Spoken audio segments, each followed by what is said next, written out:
नमस्कार, यो news 24 television prime time न्यूजमा स्वागत छ। विश्व महासंकट टरेको छैन। अंग्रेजी महिना डिसेम्बर अन्तिमबाट सुरु भएको कोरोना भाइरस संक्रमण कोभिड-19 अहिले विश्वभर फैलिएको छ। एकाध देशबाहेक अधिकांशमा कोरोना संक्रमणले जरा गाड्न थालेको छ। नेपालमा पनि सुरुका दिनमा एकाध कोरोना संक्रमण देखिए पनि अहिलेसम्म आइपुग्दा 8000 नागिसकेको छ। कतिले त ज्यान गुमाएका छन्। सरकारले चैत 11 गतेबाट लकडाउन सुरु गरे पनि असार 1 गतेबाट खुकुलो बनाएको छ। आर्थिक संकट चुलिँदै जाने अवस्था निम्तिएपछि सरकार लकडाउन खुकुलो पार्ने निर्णयमा पुगेको हो। सुरुवाती दिनमा कोरोना संक्रमण रफ्तारमा फैलिने आकलन गरेको पाइएन। स्वास्थ्य संकट र आर्थिक संकटको चपेटामा आम नागरिक पर्दै आएका छन्।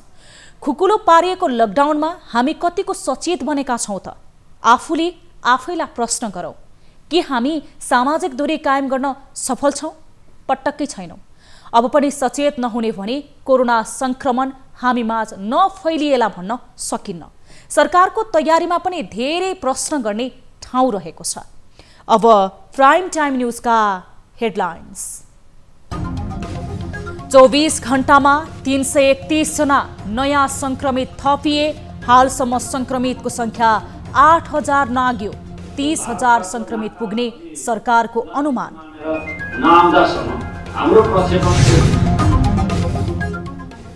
विदेशी बुहारीलाई 7 वर्षपछि अंगीकृत नागरिकता दिने नेकपाको निर्णय। विवाह गरेकै दिनदेखि आवासीय परिचय पत्र उपलब्ध गराइने प्रतिपक्षी दलहरू असन्तुष्ट।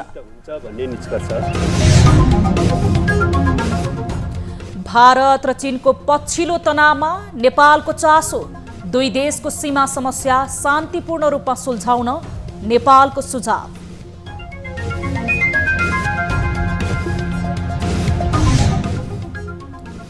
तनहुका विभिन्न क्वारेन्टाइनमा बसेकाहरूको स्वाब परीक्षण रिपोर्ट अझै आएन। क्वारेन्टाइनमै असुरक्षित भएको स्थानीयको चिन्ता।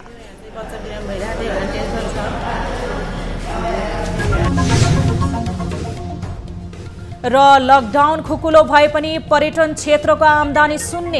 हालसम्म 1 खर्ब बढी आमदानी गुमिसकेको सरकारवालाहरूको भनाई। ठमेल क्षेत्र सुनसान।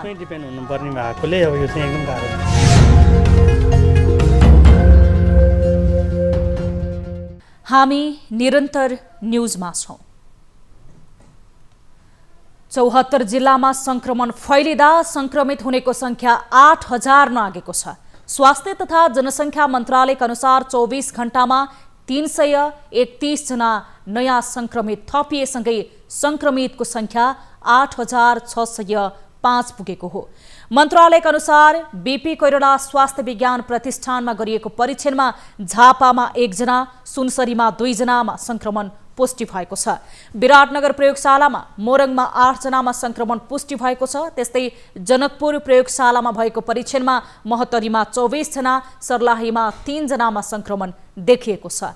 यस्तै नारायणी अस्पतालमा भएको परीक्षणमा बारामा 3 जनामा संक्रमण देखिएको छ। यस्तै जनस्वास्थ्य प्रयोगशाला टेकुमा बाराका 1 जनामा, बागलुङका 14 जनामा, बैतडीका 18 जनामा, गुम्लीका 18 जनामा, डडेलधुराका 12 जनामा, डोटीका 61 जनामा, कैलालीका 1 जनामा, काठमाडौँमा 1 जनामा, नवलपरासीमा पूर्वमा 17 जना, नवलपरासी पश्चिमका 1 जनामा, पाल्पाका 1 जना, रामेछापका 3 जना, रौतहटका 2 जना, रूपन्देहीका 1 जना, सर्लाहीका 6 जनामा संक्रमण देखिएको छ।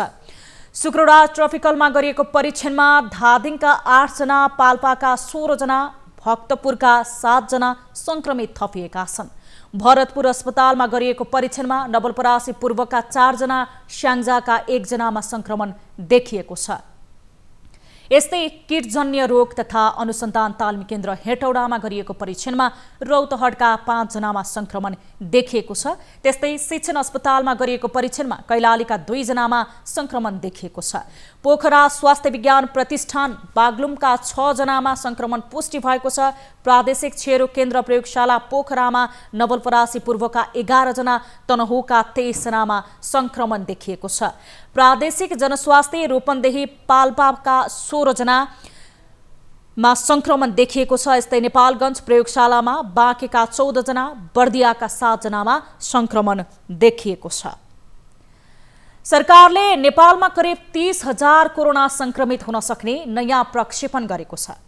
30,000 संक्रमित पुग्ने कसरी व्यवस्थापन गर्ने भन्ने रणनीति बनाउन लागेको स्वास्थ्य मन्त्रालयले जनाएको छ। एक रिपोर्ट।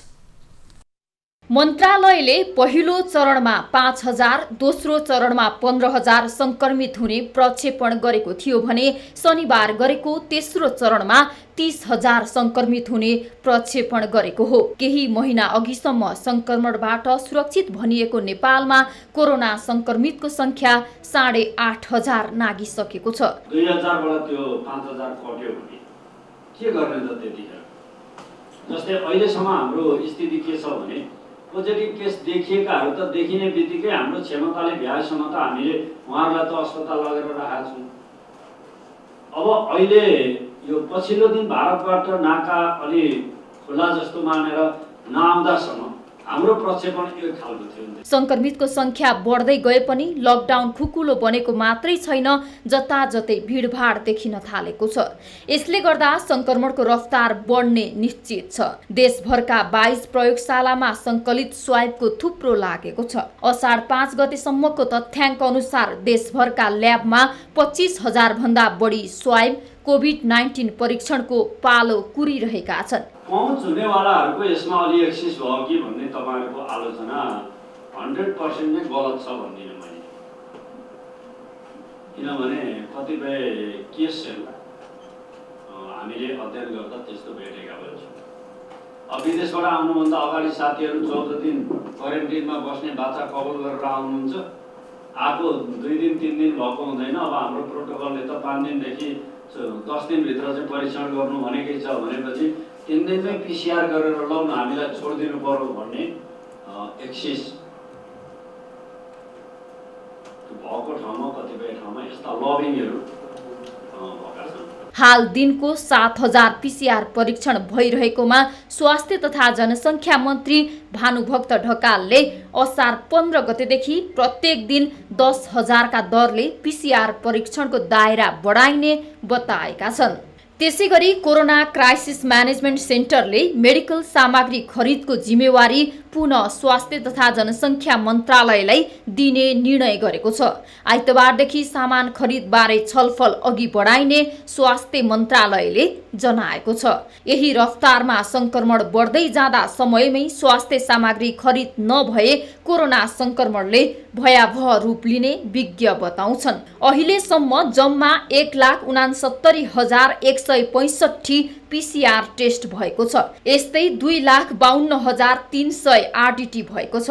साथै हाल देशभरका क्वारेन्टिनमा 1,02,245 जना छन्।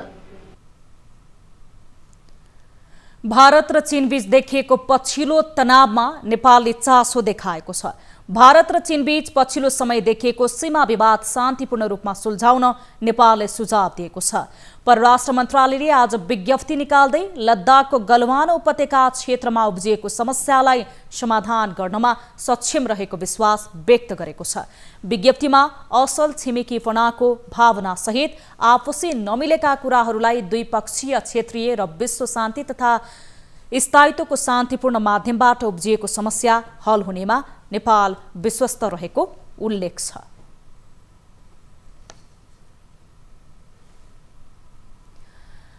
नियमित अन्तर्राष्ट्रिय उडानमाथि लगाइएको प्रतिबन्धका कारण दक्षिण कोरियामा समस्यामा परेका 228 जना नेपालीहरू स्वदेश फिर्ता भएका छन्। साथै विमानले 233 जना नेपाली कामदार लिएर फर्किएको छ। कोरियन एयरको विमान KE 9695 ले नेपालबाट आफ्ना कामदारहरू कोरिया लिएर फर्किने तयारीमा रहेकै बेला सोही विमानबाट नेपालीहरू काठमाडौँ ल्याएको हो। नेपाल ल्याइएका कोरियन एयरलाई नेपाल सरकारले कोरियाबाट समस्यामा परेका आफ्ना नेपाली नागरिकहरू लिएर आउन अनुमति दिएपछि नेपालीहरू स्वदेश फिर्ता हुने अवसर पाएका हुन्। यो उडानको संयोजन NRN दक्षिण कोरियाले गरेको थियो। यसअघि NRN कोरियाले उद्धार उडानको प्रयास गरे पनि नेपाल वायु सेवा निगमले कोरियामा अनुमति नपाएकै कारण सम्पूर्ण प्रक्रिया रद्द भएको थियो।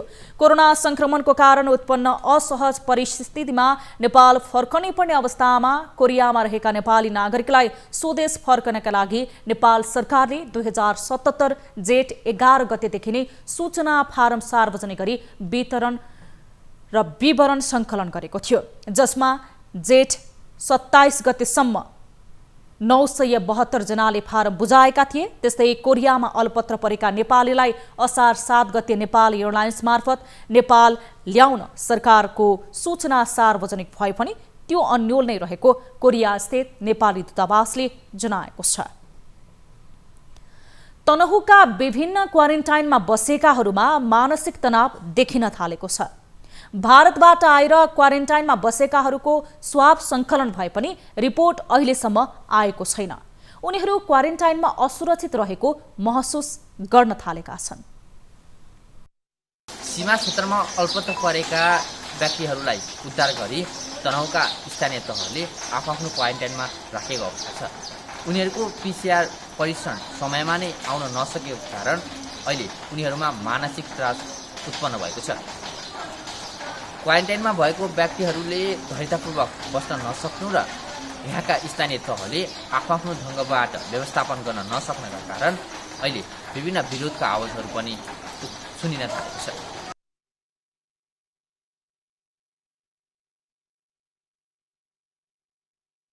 यहाँ बस्न धेरै तनाव छ। बच्चा घरमा जाँदा बच्चाहरूलाई एकदम स्याहार हुन्थ्यो, यहाँ चाहिँ बच्चा बिरामी भइरहेको थियो भने टेन्सन छ। त्यसकारण यहाँ घर रिपोर्ट चढाएर घर जाने त्यही प्रतीक्षामा छन्।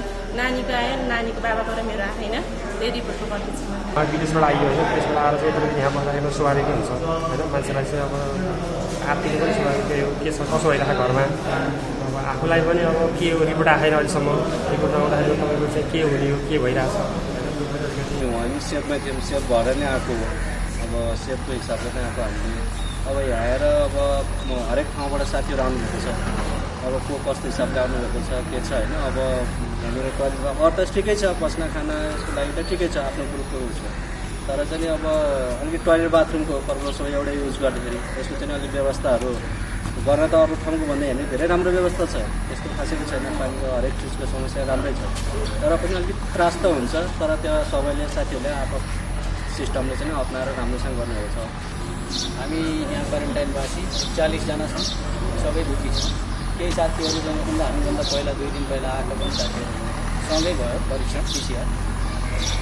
बाँकी कुराहरू भन्दा यहाँको अवस्था चाहिँ सन्तोषजनक नै भन्नुपर्छ। अहिले यतिखेर सुरुवातमा केही कमी कमजोरीहरू भयो व्यवस्थापनमा र अहिले चाहिँ सबै सन्तोषजनक नै भन्नुपर्छ। पानीको व्यवस्थाको लागि हामीलाई निकै सङ्कट थियो। पानी पनि अहिले भएकै छ, ट्याङ्की ल्याइदिनु भयो सङ्कटजीहरूले। दिन प्रतिदिन कोरोना सङ्क्रमितको व्यक्ति बढ्दै गइरहेको यो अवस्थामा तनहुका स्थानीय तहले आफ्नो जिम्मेवारी राम्रोसँग वहन गर्न र क्वारेन्टाइनमा बसेका व्यक्तिहरूले पनि धैर्यतापूर्वक बस्न आवश्यक हुन्छ। यो साखर टेलिभिजनको लागि सबिन लामिछाने, रमौली, तनहुँ। राजनीतिक दलहरूबीच पूर्ण विवाद बढ्न सक्ने सङ्केतहरू देखिएका छन्। नागरिकता सम्बन्धी कानुनी व्यवस्थापनमा दलहरूबीचको मतभेद अझै बढ्न सक्ने अवस्था आएको छ। सत्तारूढ नेपाल कम्युनिस्ट पार्टी नेकपाले विदेशी महिलाले नेपाली पुरुषसँग विवाह गरेको 7 वर्षपछि मात्र नागरिकता पाउने व्यवस्था गर्नुपर्ने निर्णय गरेको छ। यसको विरोधमा प्रतिपक्ष दलहरू कांग्रेस र जनता समाजवादी पार्टी उभिएका छन्। सत्तारूढ र प्रतिपक्ष दलबीच देखिएको मतभेदले विधेयक पारितमा थप कठिनाई देखिने भएको छ। एक रिपोर्ट। शनिबार सत्तारूढ नेपाल कम्युनिस्ट पार्टी नेकपाले नागरिकता सम्बन्धी विधेयकमा एउटा निर्णय गर्यो। उसको सचिवालय बैठकले नेपाली पुरुषसँग विवाह गर्ने विदेशी महिलाले वैवाहिक अङ्गीकृत नागरिकता लिन 7 वर्ष पर्खिनुपर्ने निर्णय गरेको छ। तर नागरिकता प्राप्त गर्ने बेलासम्मका लागि भने राजनैतिक बाहेकका सबै अधिकार दिने गरी परिचय पत्र व्यवस्था गरिने नेकपाको निर्णयमा उल्लेख छ। 7 वर्ष देशभित्र बसेको पुष्टि भएपछि आफ्नो विदेशमा नागरिकता वा त्यस्तै प्रमाणपत्र लिएको भए त्यसलाई परित्याग गर्ने कारबाही चलाएको प्रमाण पेश गरेपछि सम्बन्धित व्यक्तिले वैवाहिक अङ्गीकृत नागरिकता प्राप्त गर्नु उपयुक्त हुन्छ भन्ने निष्कर्ष निकालेको छ। नेकपाको यो निर्णयप्रति प्रतिपक्षी दलहरू भने असन्तुष्ट रहेका छन्। कांग्रेस सहितका प्रतिपक्षी दलहरूले नेकपाको निर्णय संविधानको मूल मर्म विपरीत आएको प्रतिक्रिया दिएका छन्। नेपाली पुरुषसँग विवाह गर्ने विदेशी महिलालाई वैवाहिक नागरिकता दिनुपर्ने अडान राख्दै आएको प्रतिपक्षी दल जनता समाजवादी पार्टीले संसदको सर्वोच्चतामै प्रहार गर्ने गरी नेकपाले निर्णय गरेको बताएको छ। यसको विपक्षमा आफूहरू रहेको उसको प्रतिक्रिया छ। हुनसक्छ नट अफ डिसेन्ट सहित जाला, हुनसक्छ भोटिङमा जाला, एक समय त जाला यही रोकिन्छ र यो रोकिँदैन। तर रहर के हो, भोटिङमा लैजान हुन्छ भनौँ भनेर त जति बेला गए नि हुन्थ्यो। हाम्रो त्यो सबैको रहर त्यो होइन। चाहना के हो त भन्दा सकेसम्म त्यो स्थितिमा नजाओस्, कम्तीमा सानो मिनी संसदीय पनि हो, तर यसमा औपचारिक अनौपचारिक जम्मै कुराहरू हामीले ठिक ढङ्गले मिलाएर लैजाउँ भन्ने स्पिरिटमा गइरहेछौँ अहिलेसम्म। यता प्रमुख प्रतिपक्ष दल नेपाली कांग्रेसले नागरिकता सम्बन्धी पहिलेदेखिका व्यवस्थामा विवाह गरेर आएकी महिलाले चाहेमा नागरिकता पाउने नै भएकाले शर्त धेरै राख्न नहुने तर्क गरेको छ। प्रतिनिधि सभाको दोस्रो अधिवेशनदेखि नै नेपालको नागरिकता ऐन 2063लाई संशोधन गर्न बनेको विधेयक विचाराधीन छ। अहिले राज्य व्यवस्था समितिमा अड्किएको सो संशोधन विधेयकमा दलहरूबीच सहमति जुट्न सकेको छैन। मूल ऐनमा रहेको व्यवस्था ऐनको दफा 5 मा अङ्गीकृत नागरिकता सम्बन्धी व्यवस्था गरिएको छ। उपदफा 1 मा नेपाली नागरिकसँग वैवाहिक सम्बन्ध भएकी विदेशी महिलाले नेपालको नागरिकता प्राप्त गर्न चाहेमा तोकिएको अधिकार समक्ष तोकिएको ढाँचामा निवेदन दिनुपर्नेछ। त्यसरी निवेदन दिँदा नेपाली नागरिकसँग भएको वैवाहिक सम्बन्धको र आफूले विदेशी नागरिकता त्याग्ने कारबाही चलाएको निस्सा पनि साथै पेश गर्नुपर्नेछ। संशोधनका लागि प्रस्ताव गरिएको व्यवस्था यस्तो छ। उपदफा 1 बमोजिम नागरिकता प्राप्त गर्न चाहनेले नेपाली नागरिकता प्राप्त गरेको 6 महिनाभित्र विदेशको नागरिकता परित्याग निस्सा पेश गर्नुपर्नेछ। यसो गर्न नसके नेपाली नागरिकता स्वतः रद्द हुनेछ भन्ने व्यवस्था राखिएको छ। संविधानको धारा 11 को उपधारा 6 अनुसार नेपाली नागरिकसँग वैवाहिक सम्बन्ध कायम गरेकी विदेशी महिलाले चाहेमा संघीय कानुन बमोजिम नेपालको अङ्गीकृत नागरिकता लिन सक्ने व्यवस्था गरेको छ। उक्त ऐनलाई संशोधन गर्न बनेको विधेयकबारे नेपाली कांग्रेस र जनता समाजवादी दलले संविधान अनुसार नै पहिलाकै व्यवस्थाले निरन्तरता पाउनुपर्ने माग गर्दै आएको छ। तर सत्तारूढ नेकपाका नेताहरूले भारतमा समेत विदेशी महिलाले विवाह गरेर आएपछि भारतको नागरिकता लिन 7 वर्ष पर्खिनुपर्ने प्रावधान रहेको तर्क गर्ने गरेका छन्। दलहरू बीचको विवाद कायमै रहे अझै नागरिकता सम्बन्धी संशोधन विधेयक पारित हुन समय लाग्ने निश्चित छ। हामीसँग न्युजहरू अझै बाँकी छन्, अहिलेलाई ब्रेक।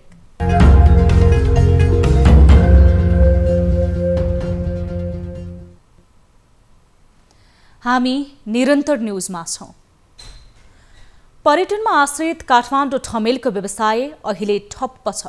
लकडाउनको बेला पूर्ण रूपले बन्द ठमेल बजार लकडाउन खुकुलो भएसँगै केही पसलहरू खुलेका छन्, तर अधिकांश पसलेहरूले घर भाडा समेत तिर्न सकेका छैनन्।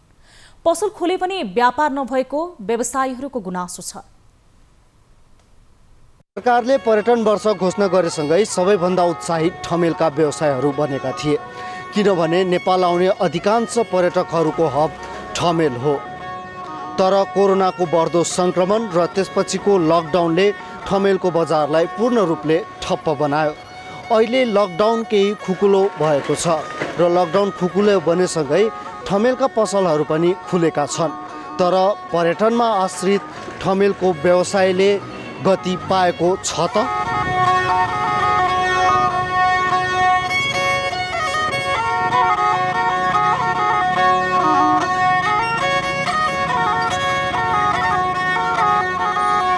जुन अहिलेको यो प्रभाव चाहिँ यो कोभिड-19 को प्रभाव चाहिँ टुरिज्ममा सबैभन्दा धेरै प्रभाव चाहिँ टुरिज्ममा पर्यो। अब लोकलहरू त खोले पनि अलिअलि मुभमेन्ट सुरु भइसक्यो होइन। यो चाहिँ अब टुरिस्टमै डिपेन्ड हुनुपर्ने भएकोले अब यो चाहिँ एकदम गाह्रो छ। हजुर भाडामा नै हो। हजुर भाडा त अब तिर्नुपर्ने, तिरिरहेको छैन, अहिलेसम्म तिरिरहेको छैन। अब त्यो त अब तिर्नुपर्छ।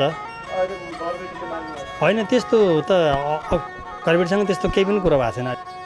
अब पसलमा त्यस्तो अब अहिले यो लकडाउन पनि छ, लकडाउनले गर्दा अब बाहिर फरेनरहरू आउन पाएको छैन, त्यसले गर्दाखेरि अब पसलहरू त लगभग बन्द नै छ, त्यही पनि घरिघरि यसो सरसफाइको लागि मात्रै खुल्ला हो।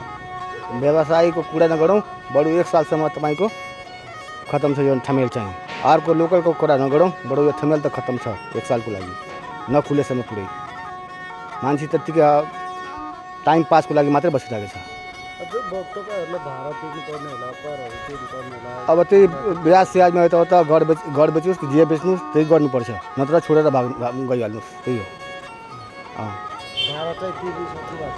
भाडा चाहिँ अहिलेसम्म तिरिरहेको छ, यो जुन लक भएको छ त्यसमा चाहिँ अब के हुन्छ हेरौँ, अब कतिको छोड्ने हुन्छ घरपतिहरू कि छोड्दैन, तिर्नै पर्छ जसरी पनि।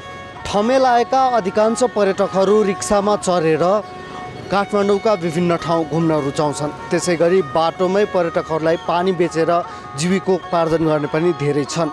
अहिले पर्यटकहरू नै नआउँदाखेरि यिनीहरूको दिनचर्या कस्तो छ त?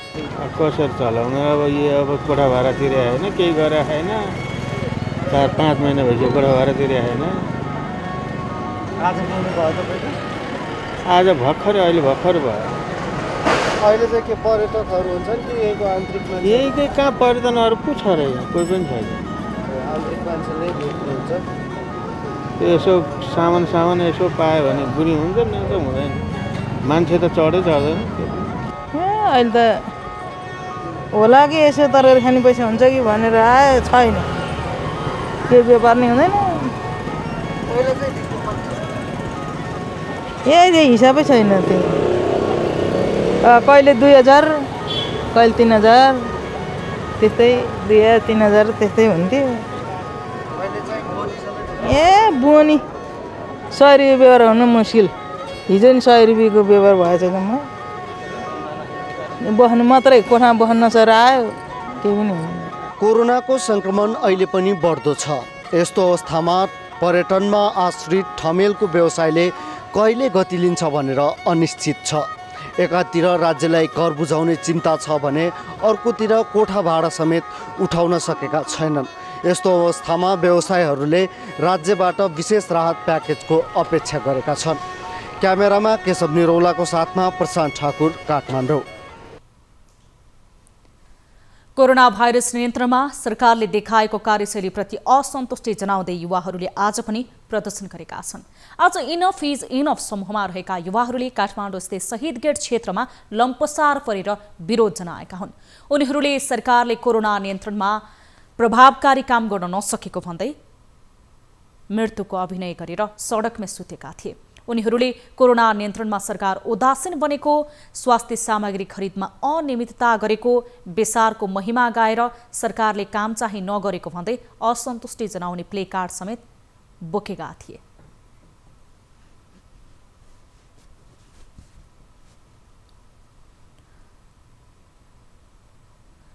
स्वतस्फूर्त रूपमा सडकमा उत्रिएकाको उनीहरूले सबैको PCR परीक्षण गर्नुपर्ने, कोरोना रोकथाम भएको खर्च हिसाब पारदर्शी बनाउनु पर्ने, क्वारेन्टाइनहरू सुरक्षित बनाउनु पर्ने लगायतका माग राखेका छन्। लकडाउन खुकुलो बन्दै गए पनि विराटनगर स्थित दुध वितरण आयोजनामा स्टक रहेको 14 करोड पाउडर दुध गोदाममै थन्किएको छ। लामो लकडाउनको कारण दुध वितरण आयोजनामा 97 मेट्रिक टन पाउडर दुध, 108 मेट्रिक टन मक्खन र 10 मेट्रिक टन घिउ थन्किएको केन्द्रले जनाएको छ। विराटनगर स्थित दुध वितरण आयोजनामा जुन लकडाउनको समयमा कलेक्सन गरेका दुधहरू त्यतिकै थन्केर बसेका छन्। लामो समयसम्म लकडाउन भएका कारण बिक्री नभएर यहाँ दुधहरू मौजात रहेका छन् भने जस्तै 97 मेट्रिक टन दुध रहेको छ, 97 मेट्रिक टन पाउडर दुध रहेको छ भने 108 मेट्रिक टन मक्खन र 10 मेट्रिक टन घिउ मौजात रहेको यस आयोजनाका प्रमुख गणेश कुमार यादवले जानकारी दिनुभएको छ।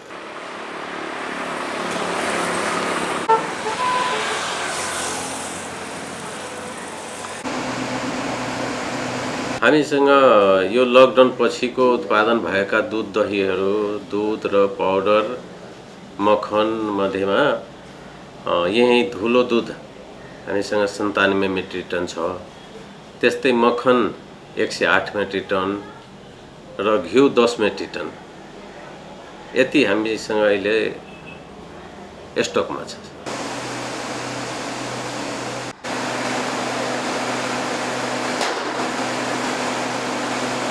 लकडाउनको समयमा सबै क्षेत्रहरू बन्द भएका कारण बिहेका लगनहरू बन्द भएका कारणले गर्दाखेरि पनि यसरी मौजात भएको र बिक्री नभएको कारणले गर्दाखेरि अहिले दुग्ध विकास वितरण आयोजनाले चाहिँ स्किम ल्याएर दुध बेच्न थालेको छ। यहाँका मौजात सामग्रीहरू बेच्न थालेपछि केही मात्रामा बिक्री सुरु भएको छ।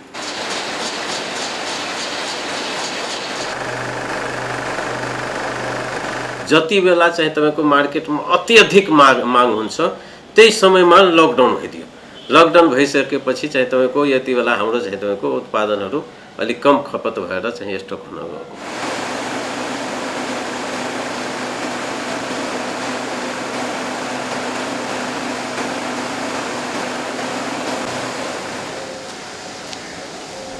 यो वितरण आयोजनाले मिल्क होलिडे नहुन दिनको लागि चाहिँ पूर्व प्रदेश नम्बर 1 को र पश्चिममा बुटवलसम्मको दुधहरू कलेक्सन गर्ने गरेको थियो। तर लकडाउनको कारणले गर्दाखेरि कृषकहरूलाई मार नपरोस् भनेर पश्चिमतिरको दुध कलेक्सन गर्न छोडेर प्रदेश नम्बर 1 भरिको कृषकहरूको दुध कलेक्सन गर्ने गरेको जानकारी दिएको छ। न्युज 24 टेलिभिजनका लागि तारा आचार्य, विराटनगर। सरकारले लकडाउन खोकुलो पारेसँगै देशभरका किसानहरू धान रोपाईमा जुटेका छन्। जेठ महिनामा रोपिनुपर्ने खेत लकडाउनले नरोपिएपछि अहिले असारको पहिलो साता उनीहरूलाई धान रोप्न भ्याइ नभ्याइ छ। तर सरकारले सामाजिक दूरी कायम गरेर काम गर्न भने पनि त्यो भने हुन सकेको छैन, जसबाट संक्रमणको जोखिम बढेको छ। विश्वभरि यति बेला कोरोनाको संक्रमण बढेसँगै नेपालमा पनि यति बेला लकडाउनको अवस्था छ र देश लकडाउनमा भए पनि किसानहरू भने असारको महिना रोपाइमा व्यस्त छन्। असारको महिनामा खेत रोप्नुपर्ने बाध्यता रहेका किसानहरू यति बेला कोरोनाको संक्रमणबाट आफूलाई सुरक्षित राख्दै खेतबारीमा काम गरिरहेका छन्। महामारीको बेला हुँदा हुँदै पनि अब यो खेतीपातीको सिजन आयो। सिजनमा यस्तो राम्ररी सञ्चालन नगरौँ भए पनि महामारी एक महामारीको बिरामको छ, दोस्रो महामारी, त्यसपछि यो अन्नको पनि हुन सक्ने समस्या के गरेर अपनाउनै पऱ्यो, अपनाउनै पऱ्यो रोपाइलाई नहाने भयो र चाहिँ जिम्मेदार गरेर खान पाइदियो। अब कोरोना कि डर मानौ उडा चाहिँ बस्ने मान्छेले खानै पर्यो। बस्न त सब बस्ला, केही छैन त बारे।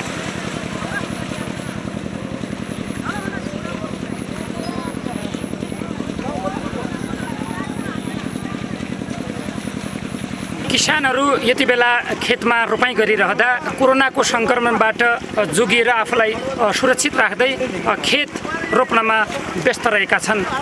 न्युज 24 टेलिभिजनका लागि उत्तर बिष्ट, परिगाउँ, डडेलधुरा।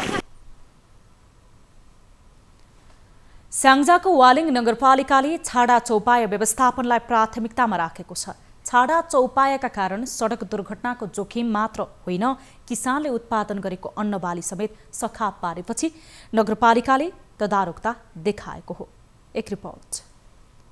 स्याङ्जाको वालिङ नगरपालिकामा छाडा चौपायाको बिगबिगी छ। गाई गोरु सडकमै छाड्न थालेपछि सडक दुर्घटना बढाएको छ। यस्तै किसानले लगाएको अन्न बाली समेत सखा पार्न थालेपछि नगरपालिकाले छाडा चौपाया व्यवस्थापनलाई प्राथमिकतामा राखेको हो। नगरपालिका र पशु विकास निर्देशनालय पोखराले ती छाडा चौपायाको व्यवस्थापन गर्न 25 लाखको लागतमा गौशाला निर्माण गरेको छ। सर्वोच्च अदालतले पनि यसको जिम्मेवारी स्थानीय सरकारको हुनेछ भनेर फैसला पनि र आदेश पनि एउटा परमादेश पनि जारी गरेको हुनाले हामीले चाहिँ गाईहरूलाई व्यवस्थित छाडाबाट व्यवस्थित रूपमा राख्नको लागि हामीले यो प्रदेश स्तरीय पशु विकास निर्देशनालयको सहयोग र नगरपालिकाको आफ्नो सहभागिताबाट यो निर्माण कार्य चाहिँ अगाडि बढाएर अहिले पाल्न चाहिँ सुरु गरे। गण्डकी प्रदेश सरकार मातहतको पशु विकास निर्देशनालय पोखराको 15 लाख र वालिङ नगरपालिकाको 10 लाख रकम गरी 25 लाख रुपैयाँमा गौशाला निर्माण भएको हो। अहिले गौशालामा नगरभित्र रहेका गाई वस्तुलाई ल्याएर राख्न थालिएको छ, जसबाट 5 जना स्थानीयले समेत रोजगार पाएका छन्। अहिले चाहिँ वार्ड नम्बर 10 र 8 वार्ड नम्बर 8 को संयुक्त उसमा चाहिँ यो माथि गौशाला बनेको छ। त्यहाँ चाहिँ सबै नगरभित्रका गाईहरू जति लएर राख्नु भएको छ। त्यसो हुँदाखेरि गाईहरू आएर हाम्रो खेतीनाली बालीहरू खाइदिएको छैन। त्यसो हुँदा हामी खुसी छौँ। 300 सम्म चौपाया राख्न सकिने क्षमताको गौशालामा हाल 26 वटा गाई राखिएका छन्। 10-15 जनाले रोजगारी पाउनु भएको छ।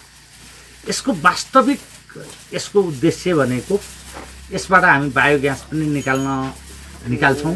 यहाँ चाहिएको बत्तीहरू हामी यसैबाट पुर्याउँछौँ। यो मोलबाट हामी यो ठाउँलाई कृषिको हब, एउटा कृषिको अनुसन्धान केन्द्रको रूपमा यसलाई विकास गर्छौँ। सार्वजनिक र व्यक्तिगत गरी 200 रोपनी क्षेत्रफल जग्गामा गौशाला निर्माण भएको हो। बाँकी रहेको जमिनमा गाई वस्तुका घाँस रोप्ने तयारी पनि सुरु भएको छ। स्याङ्जाबाट टिभी जर्नलिस्ट माधव गैरेको रिपोर्ट। अब बिजनेस न्यूज।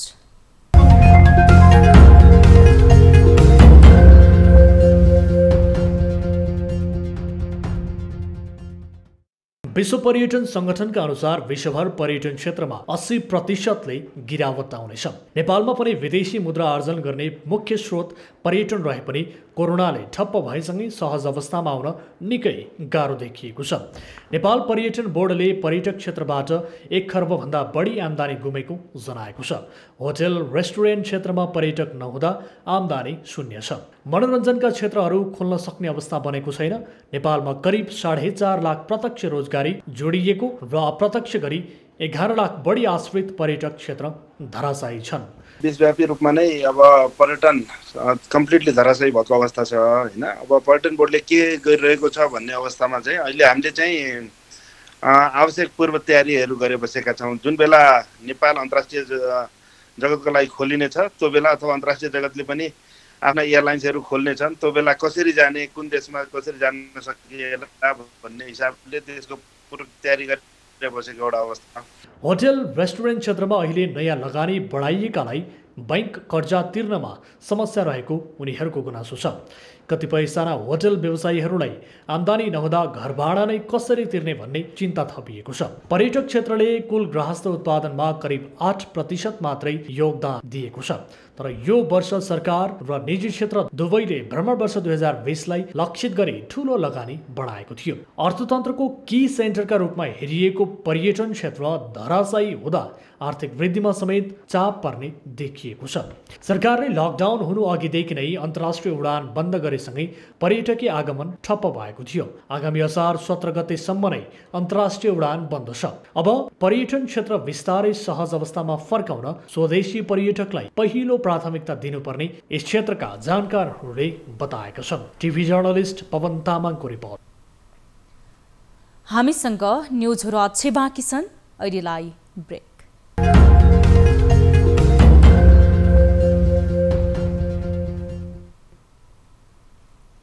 हामी निरन्तर न्युजमा छौँ।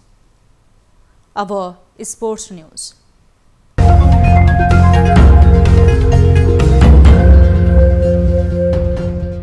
अखिल नेपाल फुटबल सङ्घ एन्फाले विश्वकप छनौटको तयारी सुरु गर्नका लागि सरकारको अनुमति लिने प्रयास थालेको छ। एन्फा कार्य समितिको मङ्गलबार बसेको आपतकालीन बैठकले जुलाईमा राष्ट्रिय फुटबल टोलीको तयारी सुरु गर्ने निर्णय गरेको थियो। सोही निर्णय अनुसार एन्फाले राखेप मार्फत युवा तथा खेलकुद मन्त्रालय, स्वास्थ्य मन्त्रालय र सम्बन्धित अन्य निकायबाट अनुमति लिने प्रयास गरिरहेको बताइएको छ। आगामी महिनाको सुरुवातबाट प्रशिक्षण सुरु गर्ने गरी अनुमति मागिएको बताइएको छ। एएफसीले असोज 22 गते विश्वकप छनौटको स्थगित खेल खेल्ने यसअघि नै जानकारी दिइसकेको छ। तर कोरोना भाइरसका कारण चैतमा हुनुपर्ने विश्वकपको छनौट स्थगित भएको थियो। नेपालले विश्वकप छनौटका अब 3 वटा खेल खेल्न बाँकी छ। ती सबै खेल नेपालले घरेलु मैदान दशरथ रङ्गशालामा खेल्नेछ।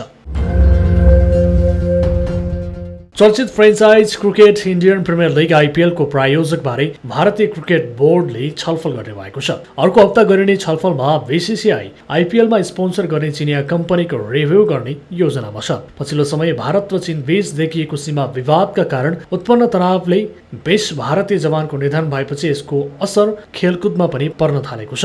BCCI ले यस विषयमा IPL गभर्निङ काउन्सिललाई जानकारी गराइसकेको छ। IPL को मुख्य स्पोन्सर भिभो बारे अर्को हप्ता छलफल गर्ने जनाइएको छ। IPL र भिभो बीच वार्षिक 440 करोड बराबरको सम्झौता छ।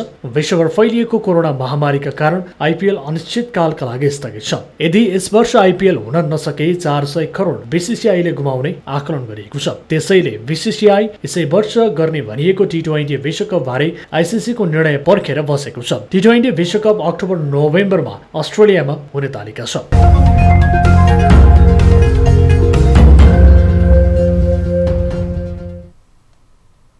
अब इन्टरनेशनल न्यूज।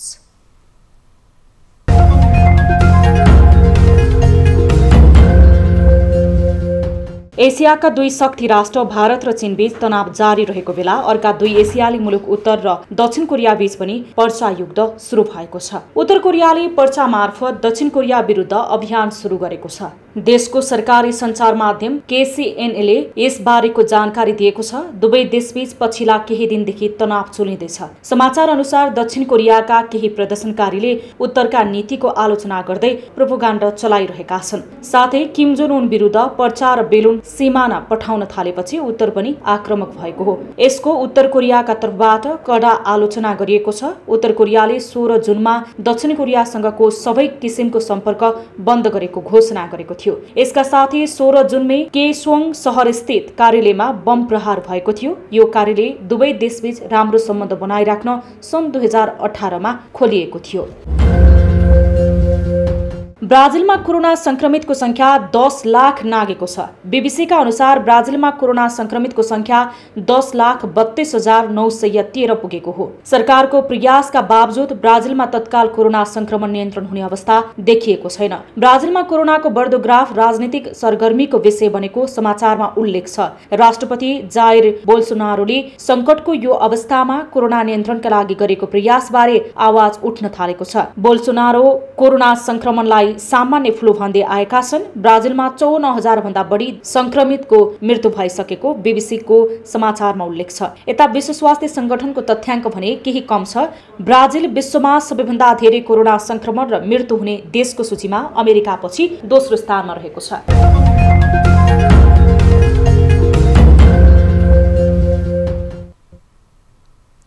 अब वीरेन्द्र जैरूका साथमा फटाफट न्यूज।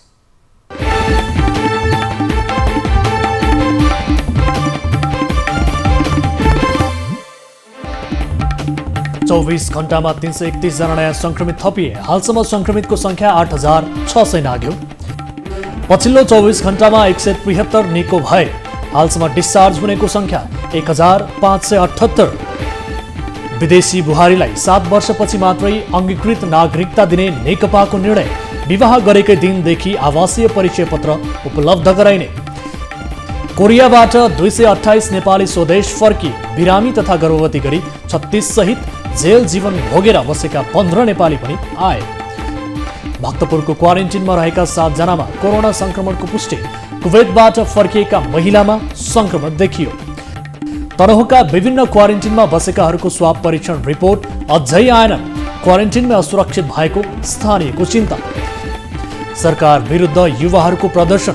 सडकमा सुतेर कोरोना भाइरस रोकथामको प्रभावकारी भूमिका निर्वाह गर्न माग।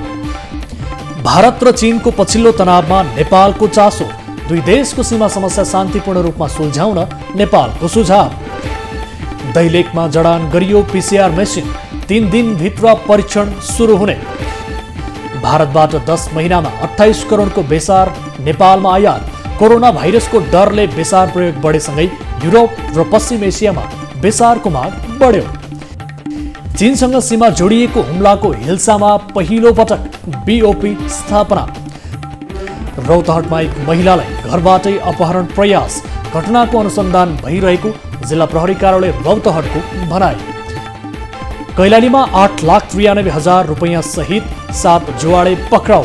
घोडागोडी नगरपालिका 1 का 32 वर्षीय अक्कल बहादुर शाही लगायत 7 जना नियन्त्रणमा। सर्लाहीमा निर्माणाधीन नयाँ घर भत्किँदा 1 जनाको मृत्यु। चन्द्रनगरका 65 वर्षीय देवकली देवी सिंहको मृत्यु, 6 घाइते। गुल्मीमा पहिरोले जीप पुर्दा 1 जनाको ज्यान गयो, 5 घाइते। मकवानपुर भीमफेदीबाट प्रहरी निरीक्षक घुस लिँदै गर्दा रङ्गे हात पक्राउ। सिराहाबाट लागु औषध सहित 2 जना पक्राउ। सिराहा भगवानपुरका 21 वर्षीय बलि यादव र भारतको मधुबनीका 20 वर्षीय छोटू कुमार यादव नियन्त्रणमा। कर्मचारी घटाएर खर्च कटौती गर्न नेपाल विद्युत प्राधिकरणलाई आयोगको निर्देशन। अटोमेसनमा लैजाँदा खर्चमा कमी आउने आयोगको भनाइ। वैदेशिक रोजगार र विदेशमा अध्ययन गर्न चाहनेहरूलाई समन्वयमा जान नदिइने। क्वारेन्टिनमा बसेकाको 2 हप्तामा परीक्षण हुने व्यवस्था मिलाइने। पूर्वको मेची नाका भएर निर्यात हुन लागेको चिया, अलैची र अमृतसरमा भारतको अवरोध। समझदारी गरेर सामान पठाइए पनि अवरोध भएको विभागको भनाइ। पर्सा र ठोरीका विद्यालयमा पुस्तक वितरण सुरु। रेडियो र टेलिभिजनबाट पढाइ हुँदै। झडपका क्रममा पक्राउ परेका 10 भारतीय सैनिक चीनद्वारा रिहा। उच्च तहमा छलफल जारी। विश्वकपको छनौट तयारी सुरु गर्न सरकारको अनुमति लिने एन्फाको प्रयास। आगामी महिनाको सुरुवातबाट प्रशिक्षण सुरु गर्ने गरी अनुमति मागियो। र इन्डियन प्रिमियर लिगको चिनिया कम्पनी प्रायोजकबारे बीसीसीआईले छलफल गर्ने। भारत र चीन बीचको सीमा विवादका कारण उत्पन्न तनावको असर खेलकुदमा पनि देखिन थाल्यो।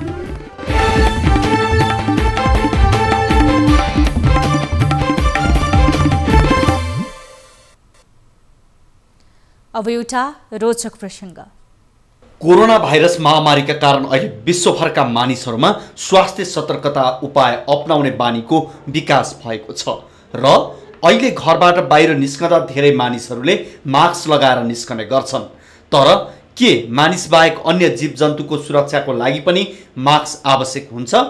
हो, रुसका एक कलाकारले भने ससाना किराहरूको सुरक्षाका लागि भन्दै सूक्ष्म मास्क निर्माण गरिरहेका छन्। रुसी कलाकार एनाटोली कोनेकोले बारुलो, फट्याङ्ग्रा, ड्र्यागनफ्लाई र गङ्गटोका लागि उपयुक्त हुने मास्क बनाइरहेका छन्। उनले किराहरूलाई बचाउनु आवश्यक रहेको सन्देश दिन यस्तो मास्क निर्माण गरिरहेको बताएका छन्। मानिसहरूले उनीहरूलाई पनि बिर्सन नहुने उनको धारणा छ। कोनेको सूक्ष्म सामग्री निर्माणको क्षेत्रमा चर्चित व्यक्ति हुन्। उनले यसअघि सबैभन्दा सानो किताब बनाएर गिनिज बुकमा आफ्नो नाम दर्ता गरिसकेका छन्। प्राइम टाइम न्यूज सक्नु अघि अहिलेसम्मका हेडलाइन्स पुनः एकपटक। 24 घण्टामा 331 जना नयाँ संक्रमित थपिए। हालसम्म संक्रमितको संख्या 8000 नाग्यो। 30,000 संक्रमित पुग्ने सरकारको अनुमान। भारतबाट नाका अलि खुला जस्तो मानेर नआउँदासम्म हाम्रो प्रक्षेपण। विदेशी बुहारीलाई 7 वर्षपछि अङ्गीकृत नागरिकता दिने नेकपाको निर्णय। विवाह गरेकै दिनदेखि आवासीय परिचय पत्र उपलब्ध गराइने प्रतिपक्षी दलहरू असन्तुष्ट। गर्नु उपयुक्त हुन्छ भन्ने निष्कर्ष। भारत र चीनको पछिल्लो तनावमा नेपालको चासो। 2 देशको सीमा समस्या शान्तिपूर्ण रूपमा सुल्झाउन नेपालको सुझाव।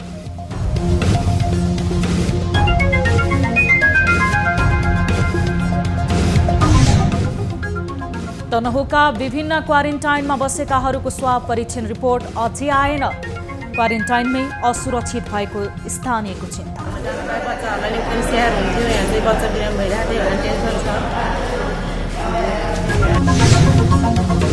र लकडाउन खुकुलो भए पनि पर्यटन क्षेत्रको आमदानी शून्य। हालसम्म 1 खर्ब बढी आमदानी गुमिसकेको सरकारवालाहरूको भनाइ।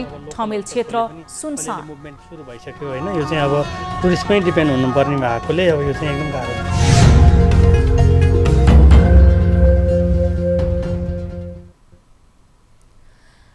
प्राइम टाइम न्यूज हरिलाई यति नै। जाँदा जाँदै ताली र गालीका लागि हाम्रो प्रश्न। कोरोनाको सन्दर्भमा अदुवा, लसुन, बेसार प्रयोग गर्ने बारे प्रधानमन्त्रीको बुझाइ तपाईलाई कस्तो लागेको छ? सही लाग्नेले ताली र गलत लाग्नेले गालीमा भोट गर्न सक्नुहुनेछ।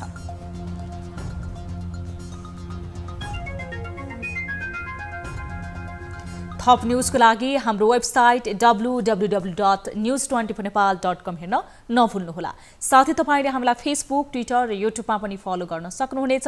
यस्तै मोबाइल, भाइबर र इमेलबाट न्युज24 टेलिभिजनको हेल्प डेस्कमा कुनै समस्या र गुनासो छन् भने प्रत्यक्ष रूपमा सम्पर्क राख्न सक्नुहुनेछ। हामी निरन्तर न्युजमा छौं। नमस्ते।